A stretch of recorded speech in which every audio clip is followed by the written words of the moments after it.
morning. For Tuesday's trainer's tip, I want to talk about pulling only one rein at a time. These green colts, especially these wild horses, can be a little bit jumpy about pulling on them, and we want to be really careful not to pull with both reins. More often than not, that's going to set up and start a really big storm if we scare them by pulling with both reins. So we really only pull with one rein at a time, and we want to make sure that we time some release. I'll pick up this rein, I'm going to ask her to turn. As soon as she commits to that turn, I release. She starts understanding that all she has to do is turn and give to that pressure, and she'll get a nice big release out of that.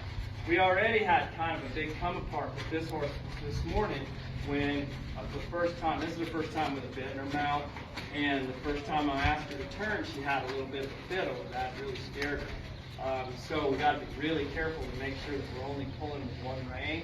See, when I picked up that rein right there, she didn't like it, so I need to stay really soft with my hands, ask her to turn, give her a big release.